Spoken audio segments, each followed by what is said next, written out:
Hello again, friends! The DC reviews just keep coming this week. Today I'm taking a look at the Lynda Carter Wonder Woman from DC Multiverse. Wonder Woman! So friends, here is the TV show, aka Lynda Carter Wonder Woman. And the first thing I noticed getting her out of the box is she has very small feet and high heels, which of course means impossible to stand up. But to Mattel's credit, the likeness on that face sculpt is actually pretty good. This actually looks like Lynda Carter, and then the hair has a lovely little sculpt. It's all bunched up in the back, kinda. And the details that should be sculpted are that star is a raised pattern. The costume details on her bosom are raised sculpted details. The girdle here, even these stars, they're all raised. They're not just painted on. The sculpt on the lasso here is kind of soft. It really lacks detail. It's not that good. I also wish it was like a separate piece, but it's just stuck there.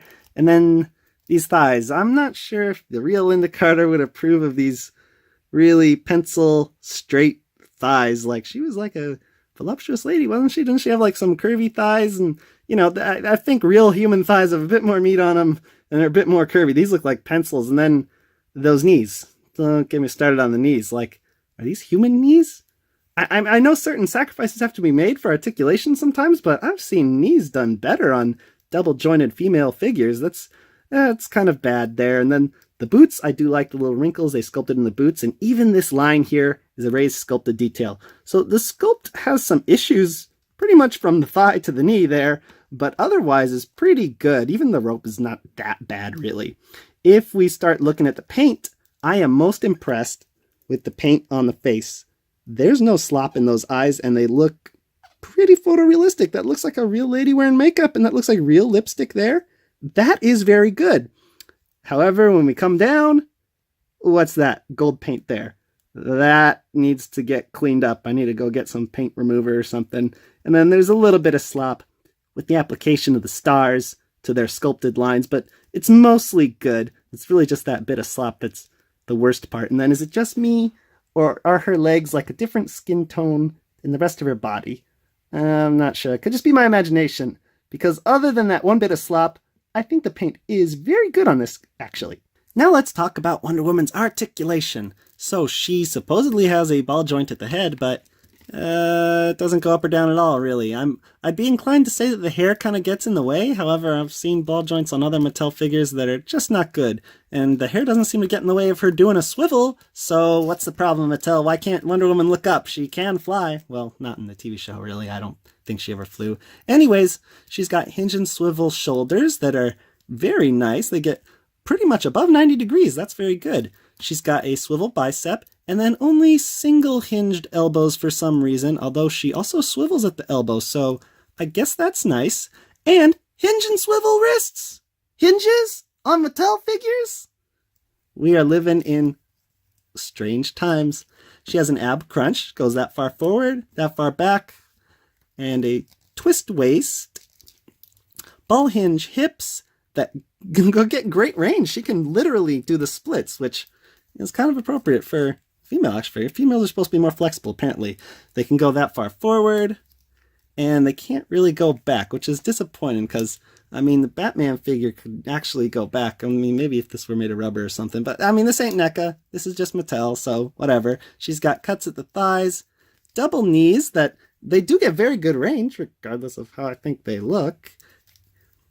And then she's got a hinge foot that swivels, but it doesn't get any side-to-side motion, really. So, I mean, that's kind of really necessary for when she's doing those deep stances. So the articulation is mostly good. I wish she had a real ball joint in her head. I wish she had double-hinged elbows, and I wish she had some pivot at her ankle. But other than that, good articulation. Wonder Woman, of course, had the same horrible big blue packaging as all the other DC Multiverse figures. On the side there on the front and the side over here, we get a picture of the very pretty Lynda Carter, and then you can see this horrible notch that makes this thing a pain in the butt to open.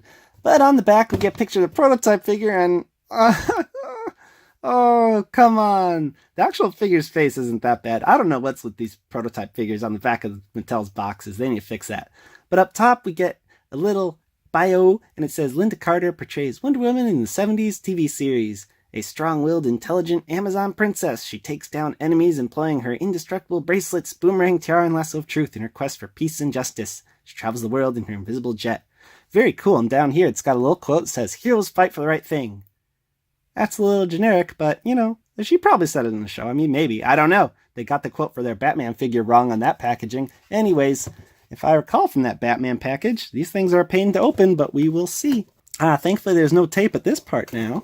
But there's tape here and here.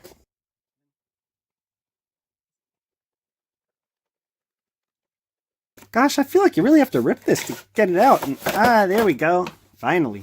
Let's see if we can not destroy the cape by ripping out Wonder Woman of the packaging here. Oh. Thankfully, your cape is separate. It's not tied around her. Oh, but it is taped to the packaging here. That's a pretty good solution, Mattel. It didn't, you know, have to go through the little hole in the plastic in the back. Although getting this tape off seems like a pain in the patootie.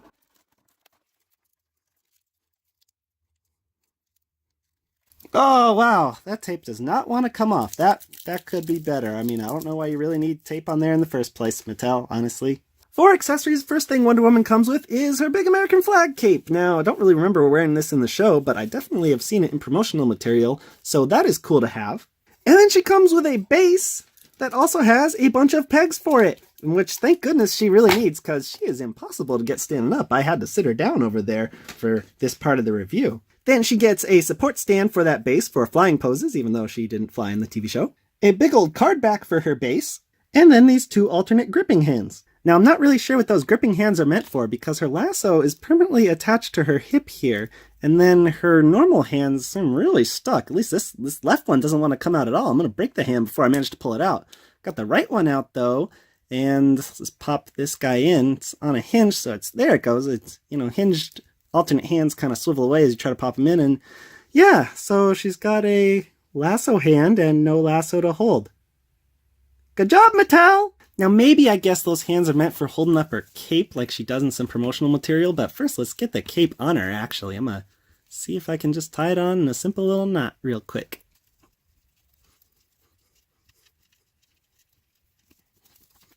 Okay, so Wonder Woman looks pretty okay from the back there, and then from the front, she looks like a Christmas present because she's got a giant bow in her. Maybe there's a better way to tie it, but let's see if we can get her to grip the edges of this cape, and I already think I know the answer since it's going to be no, but we'll see what we can do. I mean, it's kind of staying up, but it's not in her hand exactly. I don't know what's keeping it there, really. It's just friction. Like, look, didn't stay in her hand, really. Technically, you can bunch up the material and get it pinched in her hand so that she can hold her cape up like that. And she looks pretty cool doing it, but honestly, Mattel, I'd just prefer a lasso. Like, why can't I have a lasso for Wonder Woman? Are you joking, Mattel? Come on, really?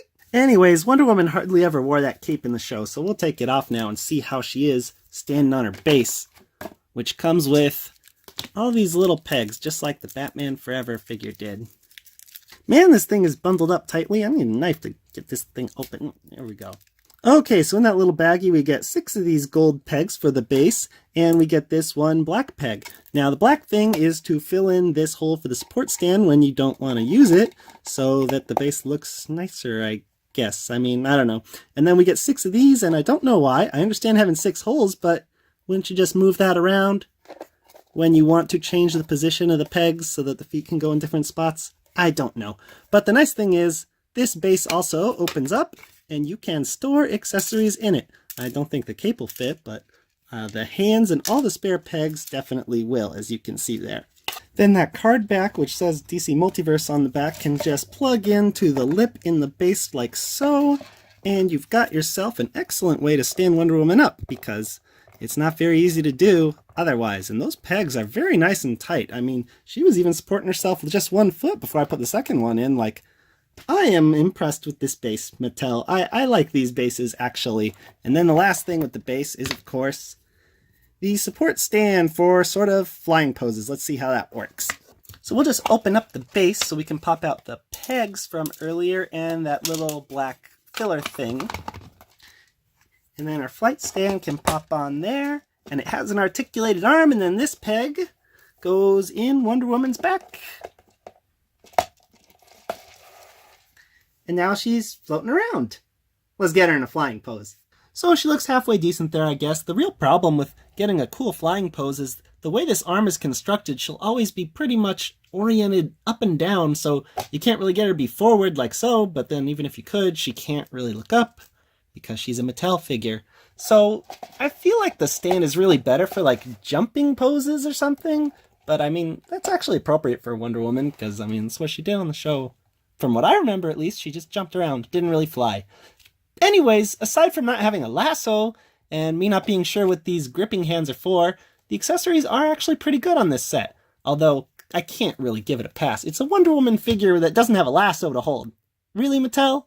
Really? Anyways, moving on to the scale, Wonder Woman stands a little over 6.5 inches tall. Here she is with my DC UC Batman and Marvel Legends Spider-Man, and my other DC Multiverse figure, Val Kilmer Batman. But she really looks good when you stand her next to the DC Universe Classics Wonder Woman, and the Batman vs. Superman Gal Gadot Wonder Woman, that has the horrible head sculpt there, and the Wonder Woman, the one with the nice head sculpt. Now at the end of the day, friends, I'm ultimately going to recommend Mattel's Lynda Carter Wonder Woman figure.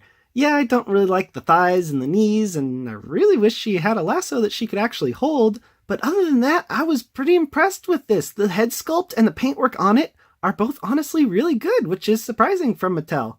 So, if you want Lynda Carter Wonder Woman, I recommend you go out and get this one. Until next time, peace out, YouTube.